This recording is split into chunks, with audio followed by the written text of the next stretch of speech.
So without further ado, I'm really excited to introduce Nir. So welcome, Nir, and thank you so much. And here we go. Great, thank you for having me. Just one thing, Ariella, I will stop one time during the presentation in one place to make sure that every burning question get answered. Yeah, as Ariella mentioned, we have dedicated time for Q&A, so let's make sure we're using it. Okay, let's switch to the presentation.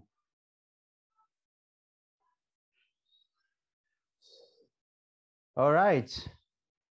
So today I'm going to talk about the marketing org in general, and I'm also going to give a few specific example from Duda, from the marketing org at Duda, which I've been in this role for a year and a half now.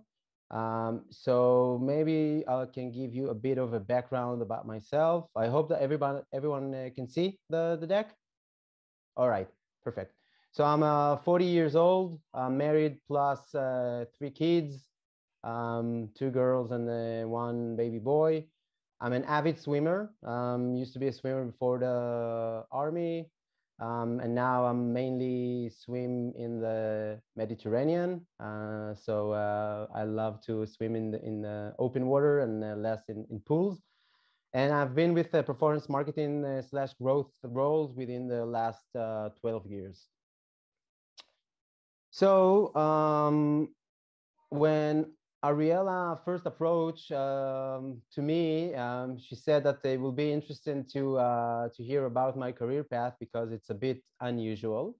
And it is a bit unusual. I've served 5 years in the army in a Gravé, not in 8200.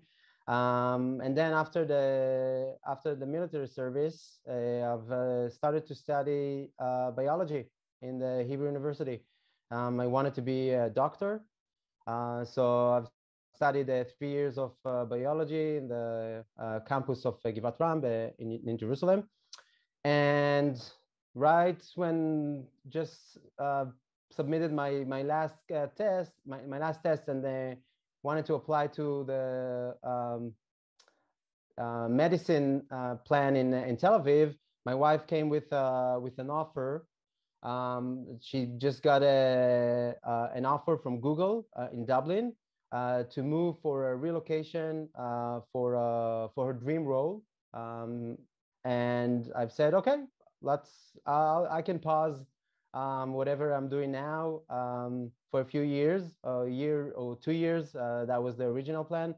And let's explore Dublin. That was 2009. We were young, without kids, ready to have a small adventure. And it has become, from a small adventure, it has become to a really career change.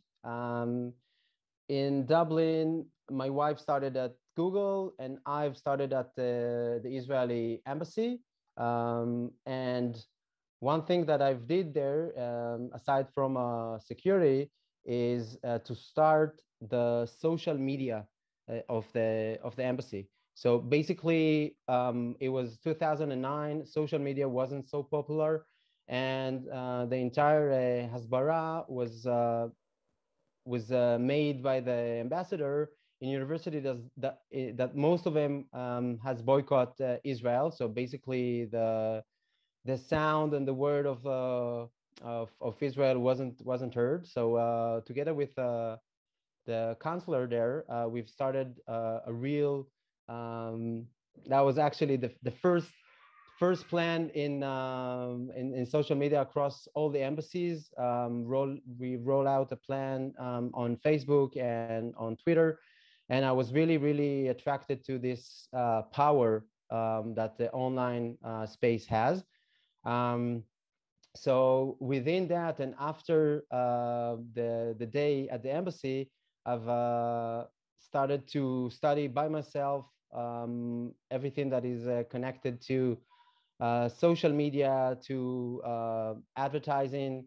So I've really searched for YouTube videos, like very pirate, not as organized as it has in Jolt in terms of syllabus. Like really wanted to explore this field, and wanted to prep myself to an interview at Google, where there was a position that was open. So after a few extensive months of self-study, I've started a role at Google, entry level, to support big advertisers from Israel through the Dublin office.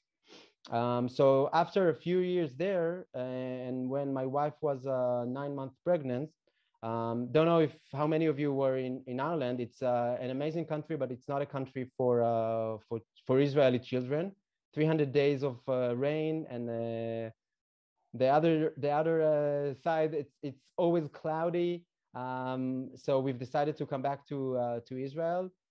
And in Israel, I've moved out from Google into a performance agency. Back then, this performance agency, Go Internet Marketing, was the biggest agency to support Israeli customers like Bezek, Bank Leumi, Bituach Yashir, 144. So a lot of extensive work with all the biggest player in the domestic world.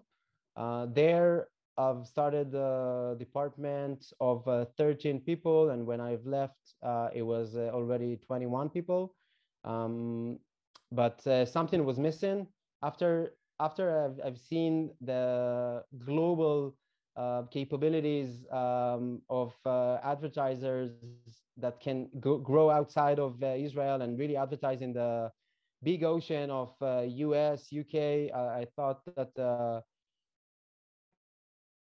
to stay in a company that only promote Israeli customer will be a miss. So I've moved to a company called Outbrain, which was one of the companies who did an IPO last year. That's a content recommendation company. If you read an article, at the end of the article, you have a recommendation that are different than what your friend has, according to your search history and according to your interest. And I've been with Outbrain 6 years, doing multiple roles, starting from team lead, and then my final role there was vice president of growth, overseeing all the customer acquisition and retention. And after 6 years at Outbrain, moved to a much smaller startup called Duda, to build the marketing department there. So from a company of 850 people, moved to a company who has 200 people, to see how can I face challenges of building a team from the ground up, and also explore a new vertical. So a few words about Duda. Duda is basically Wix for professional. So Duda provide the website builder for big agencies and SaaS companies that are building website for their clients. So basically, we have 1,800 customer, 18,000. Wow, I cut the amount of customers like that. 18,000 customers worldwide, and growing really, really fast. And it can start from a small freelancer who are building 2 or 3 websites per month, to huge agencies who are building hundreds and thousands of websites for the client every month. So really a robust product. Today, Duda has 220 people located in 5 offices across the world. Tel Aviv, where the marketing team and the R&D and product team are based. London, small office of sales team. Boulder, Colorado, again, sales team and support. Palo Alto, mainly finance, and Brazil, also support and sales team that support the entire LATAM activity. Where the name Duda comes from? Any idea? I hope you all saw the movie Big Lebowski. If you haven't, that was your guess, Ariella? No, I was gonna say the word dude, but Yeah. I did not watch the dude, but I didn't watch the movie. Yeah, the movie, it's a cult movie. So if you haven't watched it, I strongly recommend A must. yeah, a must movie. It's a must task for every employee at the company. It has nothing to do with website building or anything. It's just a great movie. And the two founder, Itai and Amir, really like the character of the dude, how he's easygoing, but yet successful in what he do. That's where the name Duda derived from. All right. By the way, if I may say something, he's excellent by he's so successful by doing nothing. This is his specialty. Exactly, but that's not what Yeah, I not know. what Duda does. I know, I But know. yeah, but just yeah, It's a but must for everyone. that's a good point. Yeah, and if you haven't watched it, go and watch it. It's really a great movie. So, what's some marketing role within the company? Um, any guesses? Merav, this is a question for you. No, I'm letting Nir to do the talking today. I will ask questions if I have. Great. So basically, marketing is the engine that drives new customers.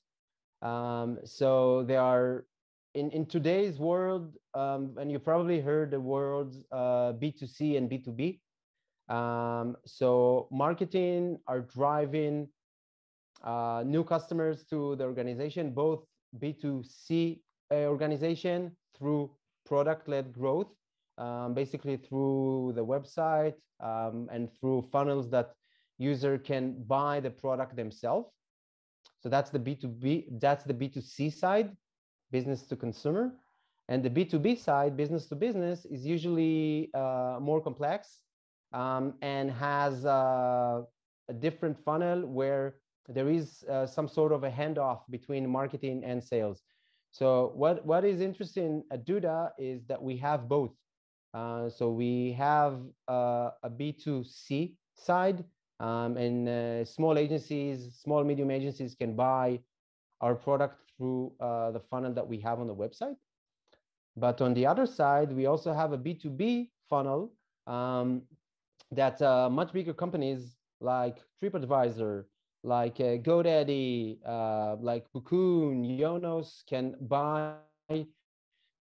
through with the help of salespeople. So that's in a lot of companies there is only one way to do sales, but in other companies there are both. I think it's a privilege to have both because it's require a different skill set. But just in most of the companies that I'm knowing today, the main role of marketing is to acquire new customers and to retain the existing one, which is a very important point that I will touch in a second. So this is basically the wider scope of what marketing within a company does. So the customer acquisition and demand generation is one pillar, as I've mentioned. But another pillar is building the brand. A lot of brand activity that doesn't necessarily has a direct impact on sales in the immediate time frame, but you can see that in a shorter and in a longer time frame. That's why a lot of companies are buying Super Bowl ads. They are planting seeds and getting the name out there and building the brand of the company. So that's just one tactic. There are a lot of tactic of brand building. A lot of it evolve around the content and the copy. And in today's world, when almost every segment is super saturated. So for example, in the website building space, there are 17 companies that are competing with us. A lot of big companies you probably heard of, like Wix and WordPress. There's a lot of players that are at the size of Duda, and what really differentiates the company is the brand and the copy and the messaging, and also the niche that they are operating in. So that's a very important thing that the marketing is doing within the company, building the brand. Another thing that has become crucial in the last few years is automation. A lot of companies has a pretty significant base of customers. You can see that Duda has 18,000 customers, and you need to be able to communicate with those customers without overflow them, and to communicate with each customer in a very specific stage that he's at. So for example, if someone explore the product in a deeper way than a different buyer, he will need to get a different communication. And the way that you set up this flow is crucial to make sure that every customer get the right nurture track, and that you move the customer according to the place that he's at, he or she are at. So operation and automation of these tasks are crucial. We are working with a tool called HubSpot. Don't know if you are familiar with it. In order to arrange all the different nurture track and all the different automation, and to make sure that each one of these 18,000 customers get the right messaging in the right stage. So that's the third pillar. The fourth pillar is product marketing. A lot of this in product companies like Duda, the product marketing is super crucial. There are basically two things that the product marketing are doing. The first one is working with product and making sure that the naming of the feature resonate with the audience, and it digestible. Also working on case studies and sales enablement asset with the sales team.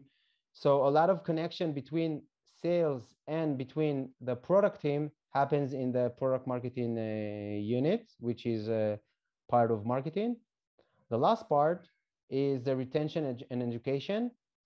So as I've mentioned earlier, it's not enough to, if you look at the customer base of a company as a bucket, it's not enough to fill in the bucket with customer from the acquisition side. If you have holes in your buckets and you are bringing customers in, but after a few days they are churning and leaving you, you haven't done anything with that. Moreover, a lot of stakeholders in the organization are looking on KPIs of retention. So how long customers are staying with you. And another KPI that is very important for board members and for us as a company is NDR, net dollar retention. So how much, what is the growth of each customers in terms of dollars? So for example, if a customer spend on your product $500 in the first year, you want to make sure that you are providing the right experience and helping him grow. And as he see value from the product, he can expand and spend more. And so the goal is that next year he will spend $550. And that's basically the dollar retention. You retained the dollar from this customer, but also help him grow and expand. A lot of this came from extensive education. We, as an example, not just us, but a lot of companies open up universities to explain how to better use the product, how to leverage it for the need. And obviously our goal is to help businesses grow. And as businesses grow, we know that the usage and the expansion within the product will grow with them. So that's about that. Sometimes in B2B companies, it looks like that. So salesperson gets all the credit when he closed the deal in a conversation, but all the heavy lifting, literally, is happening by marketing. And today there's a lot of way to measure that.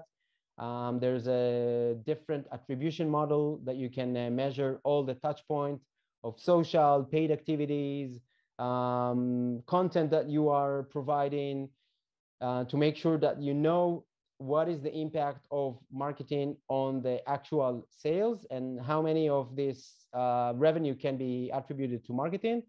This will help you to come and ask for more budget next year. But sometimes it feels like that when marketing are carrying the entire sales organization on the shoulders. All right, before I'm diving into the structure of marketing organization within Duda or in most of the organization that I'm familiar with, any questions? Anyone? Cool.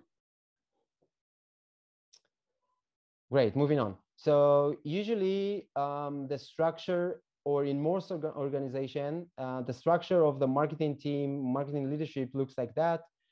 There is a CMO, Chief Marketing Officers. In big companies, in small companies, the CEO is acting as a CMO. At Duda, that's the case at the moment. And usually the marketing organization is divided to 3 pillars. A pillar of product marketing, pillar of brand marketing, when all the brand activities happening, creative, design, PR, and pillar of growth marketing and operation, which is the pillar that I will dive in a moment, and that's basically the pillar that I'm leading within Duda. So how this pillar looks. Today, I have 5 teams that are basically building these pillars of growth marketing and operation in Duda, and super talented people. But basically the teams are divided around the growth. So everything that's happening on the paid side, paid Google, paid Facebook, LinkedIn, Twitter activity, an analyst and an SEO manager. Basically, an SEO manager is responsible for all the organic results that you see across Google, and not on the paid side. But the benefit of having both the SEO manager and the PPC managers in the same team is the fact that you can have a very close connection. And if, for example, a few keywords that you can buy at Google, but in a cost of $30 or $35 per click, you can do a lot of effort to make sure that organically those keywords will appear in a top ranking, and you can bid less on this keyword to make sure that, and you have the ability to make sure that you are covered on them. So there is a very strong feedback loop going on between the SEO and PPC. Obviously, the marketing analyst is the eyes of these people to make sure that they don't fall in love in a campaign, although it's underperforming. So that's the growth pillar. The content pillar is responsible for all the content production that is happening, both text, but also videos. As you can see, this team basically is very diverse. We have someone who leads the social in LA. She's working from home. Someone who does the content production in San Francisco, content marketer in Colorado, another content marketer in Tel Aviv. The team lead is in Tel Aviv, and the videographer will be in Brazil. So this team is really diverse team, and a lot of times it's challenging, but in a lot of different times, it give you a great cover of the week. So we have almost full coverage from Sunday in Israel until Friday evening in San Francisco, which is Saturday morning in Tel Aviv. So almost the entire week is covered. But also there is a lot of work of communication and making sure that everyone are aligned on the strategy. So that's regarding the content team. The marketing operation, that's really team that every person does different does different things from the other. So we have a developer that makes sure that the website is running. We have someone very talented on the marketing automation tool on HubSpot. We have a designer in Tel Aviv, a designer in Brazil, and we are actually hiring for a junior marketing coordinator. That's a role that is currently open. We are looking for a student. So that's a 50% position, and that will turn into a 100% position in August. In addition to that, we have 2 individual contributor conversion optimization that make sure that all the conversion rate across organic, paid website are optimized.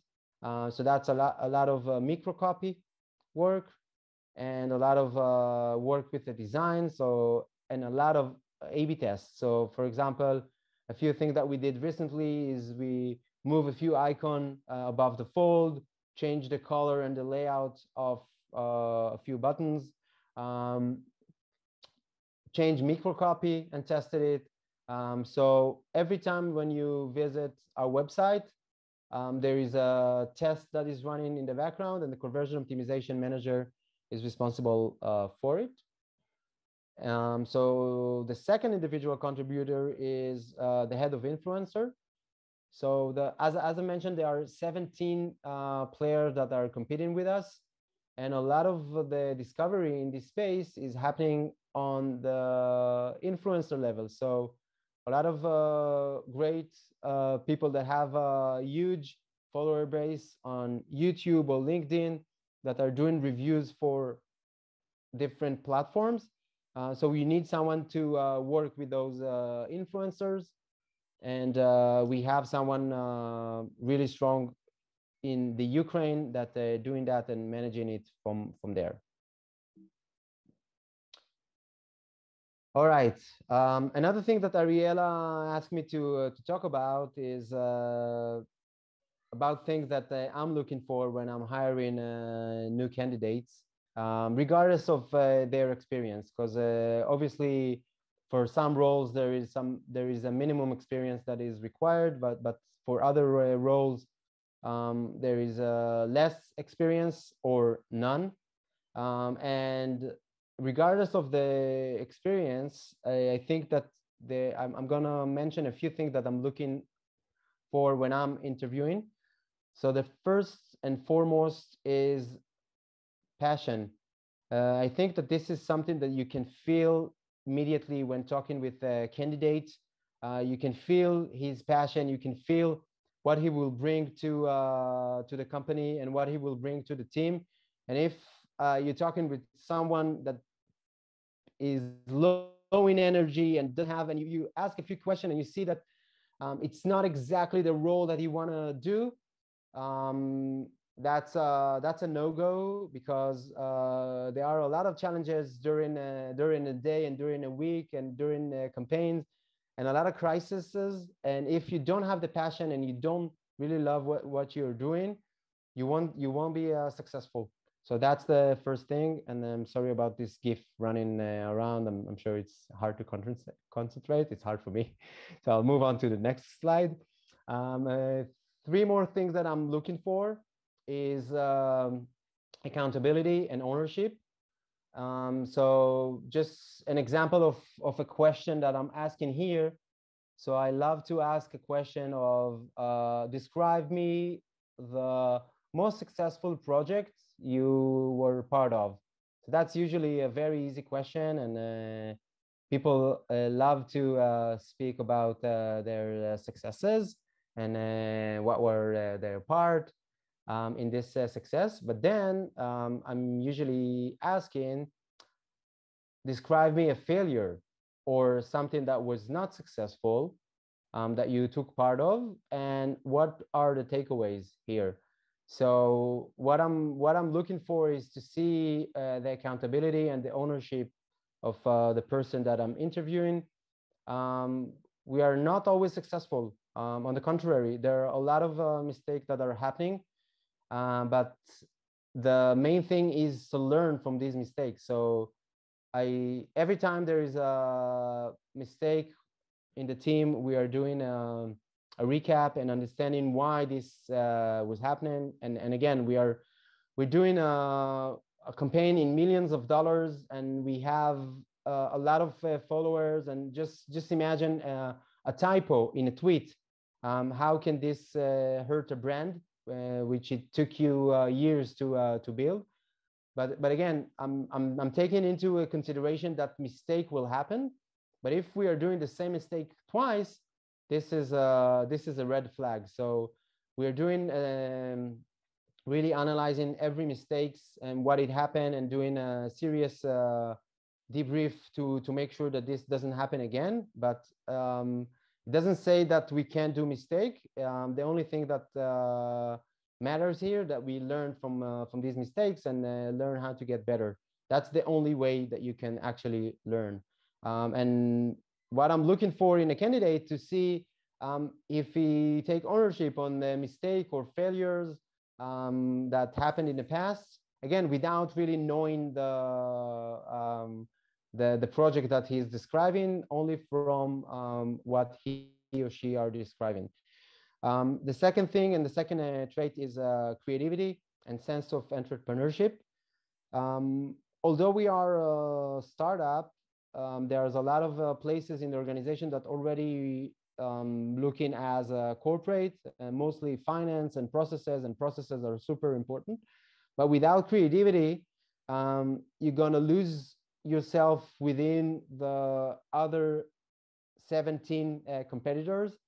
So that's something that we always need to be on top of, and to come up with a new initiative.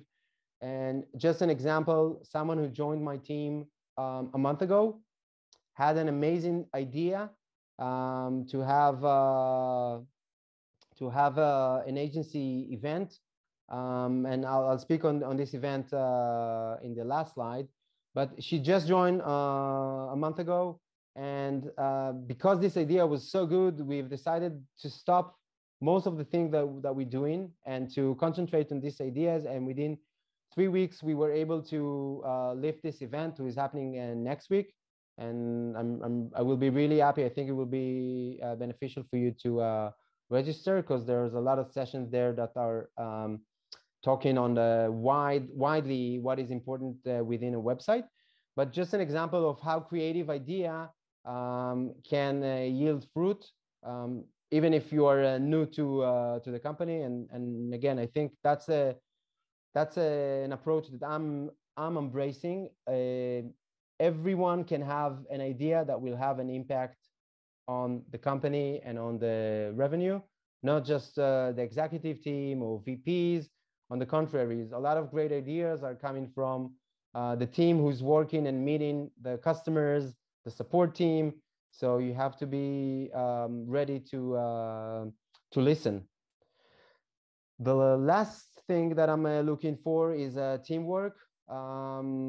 Really, in a small team, and 20 people is still a small team, because there's a lot of responsibility on each one of the team member. Without teamwork and with egos, things won't progress. So that's another thing that I'm looking for. And one question that I'm asking is to describe a project where teamwork came into play. So this could be a project in the university or project from a different work environment. So that's at least the things that I'm focusing on. And to give you a sense of how the hiring process at Duda is looking, and actually in most of the companies that I've been part of, the hiring process was looking similarly. So usually there is a CV screening and a 15-minute call with HR, just to make sure that the CV fits to the candidate and the candidate can speak to the CV. And then there is a hiring manager interview. From there, we are usually moving to home assignment to make sure that the skill set and the interview are matching.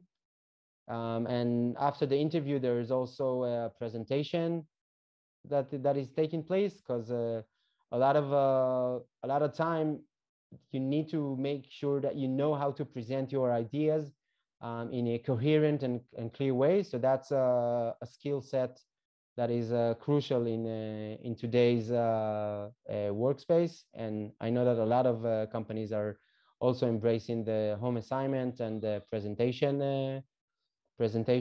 session. Then usually there is another interview with a team member. As I've mentioned, teamwork is crucial. So we want to make sure that not just the manager, the direct manager, is interviewing the candidate, but also a peer or someone in a different team that he will work closely with, to make sure there is a personal fit outside of the professional fit. After that, there are two final interviews, usually a VP interview and then an HR interview that recapping all the unanswered questions that the candidate has and all the concerns that were raised during the other interviews. And if they aren't, so the candidate is hired and moving into the contract. All right. It's the last slide before the Q&A, if I recall correctly. Another thing that I'm asking, usually candidate without a lot of experience, is how do you keep up with industry news? So just give me a sense of who are the people or the blog or the content that this person follow and reads. And it also gave me a sense of if this person is doing an extra reading in his spare time in order to be better in what he or she are doing. Although I'm 12 years in this space, I'm always learning something new, different tactic, and these are the influencers that I'm personally following. So don't know if you are familiar with them, but if not, I strongly recommend following these guys. Dave Gerhardt, who are now working on Drift, and he has a huge community called DGMG. Avinash Kushik, who's an analytics expert. Seth Godin, who's a creative expert, and Chris Walker, who's more in the SaaS B2B world. So I've linked here their LinkedIn profile. So Ariella, this slide will be part of the slide that I can share with the group. So I do recommend to follow these guys if you are into marketing. They are really explaining very complex idea in a day-to-day words in a very clear way.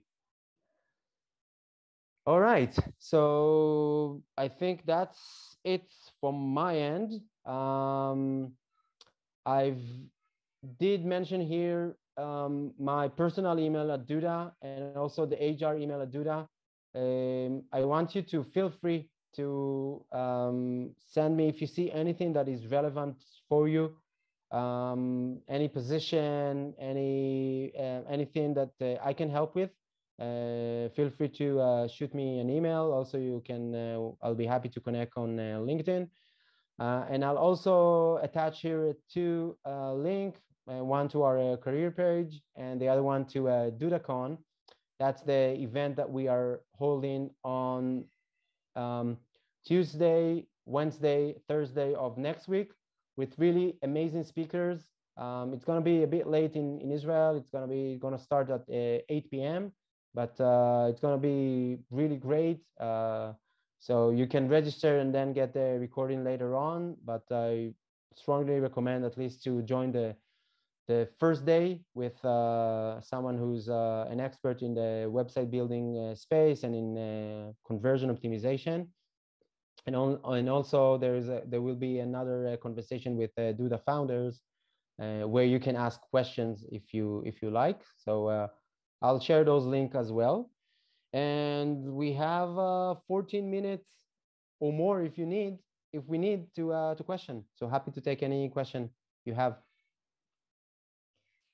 So before we start the Q&A, Nir, I just have to say thank you so much. Your presentation was one of the best I've seen. Honestly, I don't come from marketing. I only know general knowledge about marketing, and you gave such an in-depth brief about what a marketing team looks like, and really gave me a lot of food of thought. So personally, I want to thank you, and I'm sure I speak for others when I say this was an excellent webinar. So thank you so much. And yes, now there's definitely time for questions. I actually like it that we're a small forum today, because it allows you guys to really just go into dive deep in the questions. So if anyone has any questions, please feel free to ask them.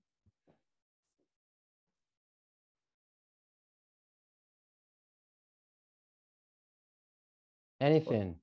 If nobody has questions, I actually have a few. Go for it. So when you discuss the 5 pillars in marketing, from what I understand, we're talking, obviously this is a more general conversation, but if I were to kind of consider a career or transitioning my career into operations, say from a more, let's say, client-facing role, which element or which pillar would you recommend that I kind of focus my career on? Like what would be the easiest or the best transition into a career in marketing, in your opinion? So you want to move into a client-facing role? That's No, moving from a client-facing role, meaning if the majority of my experience is client-facing and I'm looking to move into the marketing industry, which pillar do you think would be the easiest transition? So that's a great question. I think you can find yourself in every pillar, actually, because in every pillar there is an involvement with touching customers, touching and talking with customers. But if this is your background, I will recommend to concentrate on these two: product marketing and retention and education. Those are the most connected ones to customers and to talking with customers. Usually the operation and automation and acquisition and demand gen are looking at the more scale, and the activities are more scalable. And product marketing and retention and education usually are more specific. So our product marketeers have ongoing interviews with customers. Obviously, you need to first make sure that you are 100% familiar with the product that you are going to market later on. But I think that would be a great place to bring your customer-facing skills, but combine them with other skills like product and marketing, and to take them to the next level. Same with retention and education.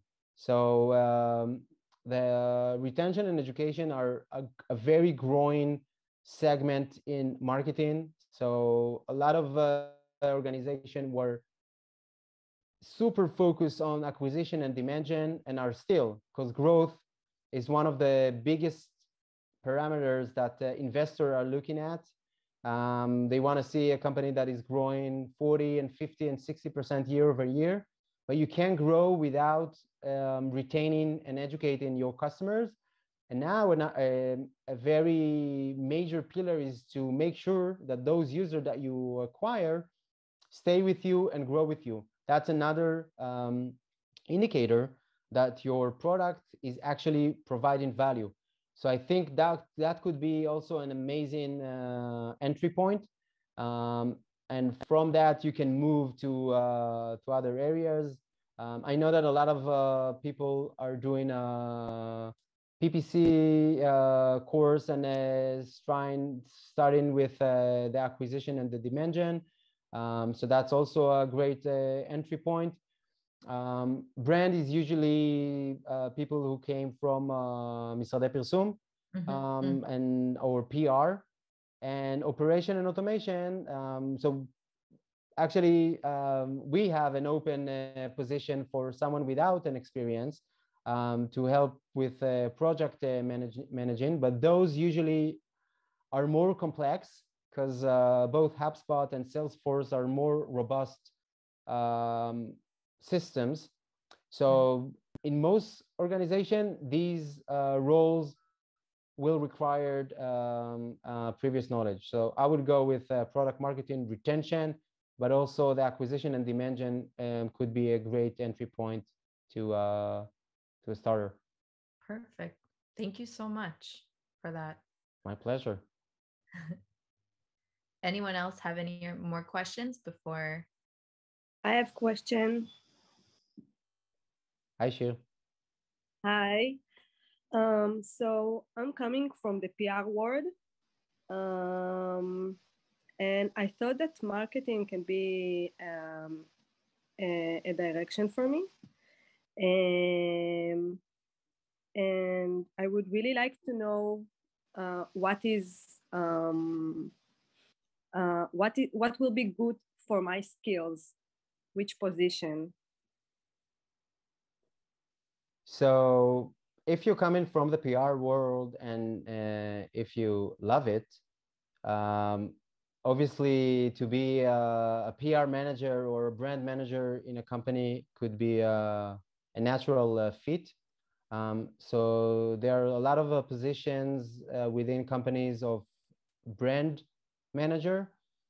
Usually those positions are in the US because it involve working with PR agencies that are part of the US, but not in every company that's the case. So a lot of them also have people in Israel or in EMEA that are doing that. But this is what I will go for if you have this background and if you love it, to be a brand manager in a company, to bring your PR skills into play, and to obviously there's a lot of work here with creative, because brand usually working closely with the creative and the design to create brand plays that doesn't necessarily affect immediately the bottom line of a revenue stream,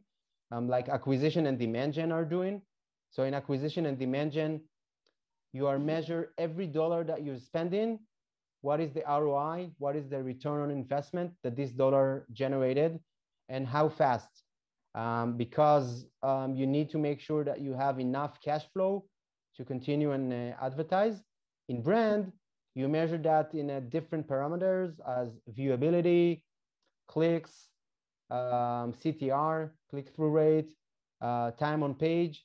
So I think that this will be the pillar that I will go through if you love the PR world, to be a brand manager and to work with a VP brand or with a director of brand to represent the company on these spaces. Okay, thank you. Welcome. I have a follow-up question to Shil's question, actually. If we're talking about a brand manager role, but generally in the tech industry, one of the important aspects that you do need to know is that technical element, if the product is a technical product.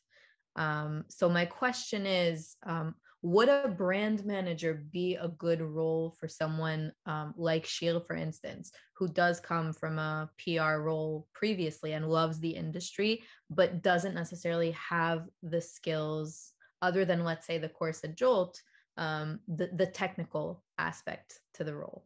Is that something that you as a VP would consider, like as a potential candidate? Yes, and I'll explain why. It takes time to learn the product and to learn the industry. And this is something that we take into account. So there is an internal course that every candidate is going through his first or it's actually now first month within the company, to make sure he is familiar with the product in and out. And then in specific roles like product marketing, retention and education, and brand, there is an additional sessions that are related to the product that we know that obviously someone from outside of Duda doesn't know, right?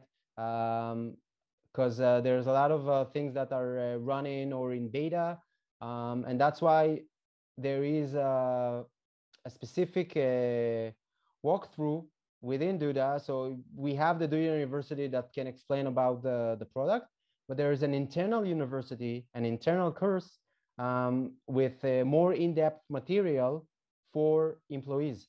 And that's and every employee can take this course.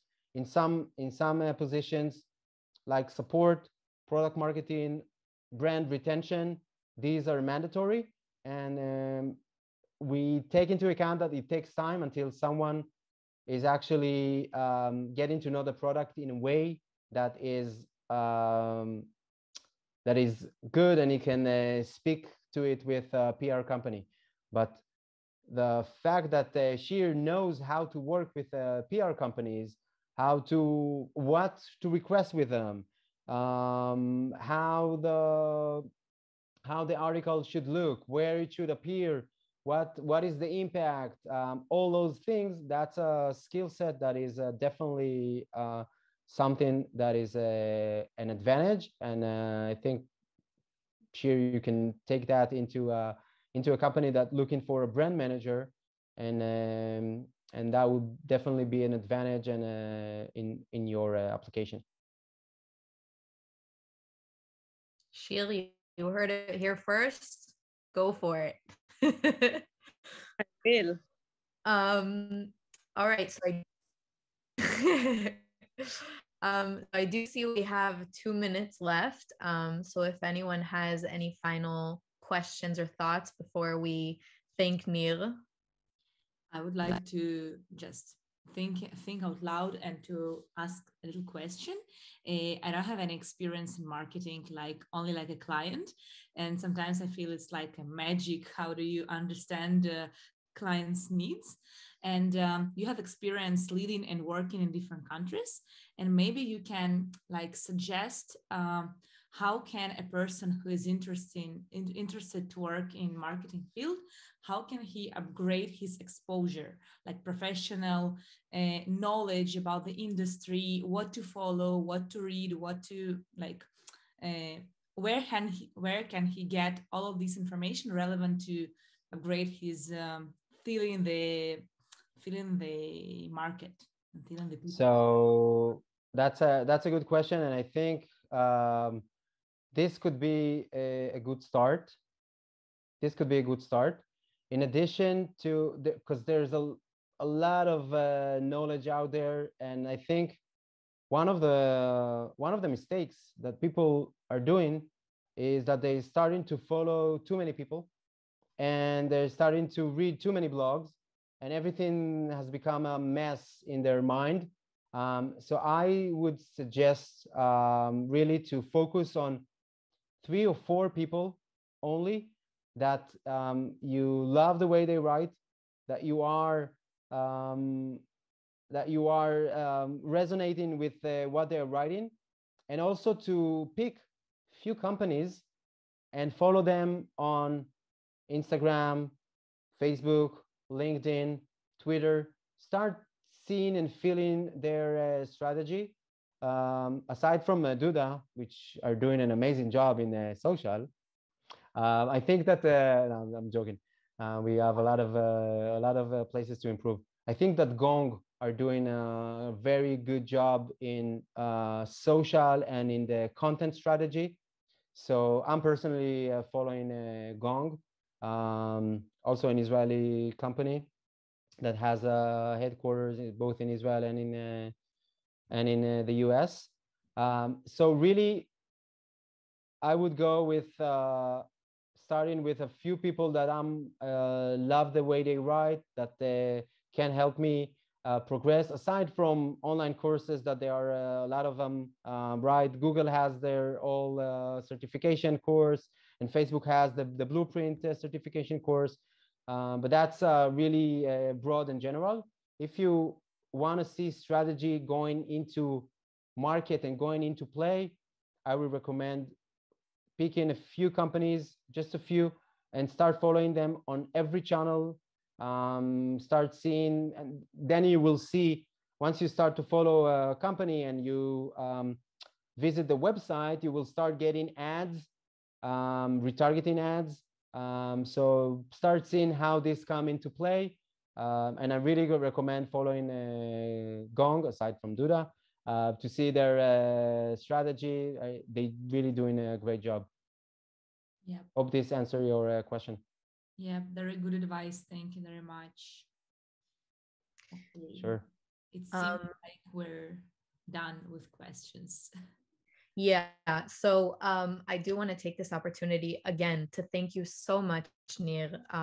The way you explained everything, you just made everything so clear. And I'm speaking for those of us who don't come from the marketing industry, and I'm sure for those who even knew and were familiar with what you were talking about, you just made everything very, very clear, relatable, and understandable for us all. So thank you so much for taking the time to teach us about it. And everybody, I know from emails that I've received, everybody's super excited to get your recording. So we will definitely be in touch with you regarding the feedbacks. And again, thank you so much. This was an excellent webinar. Thank you. Great. It was my pleasure, Ariella and Galina, really. So thanks for inviting me. And again, my email is really simple. And also you can find me on LinkedIn. Don't be shy. I'm really happy to help. And if there is something that I can help you with, shoot an email or send me a message on LinkedIn, and I'll do my best to address it. You're the best. Thank you so, so much. We really appreciate this. Thank you. Thank you. Have a great weekend. Thank you, everyone who stayed. Bye. Bye.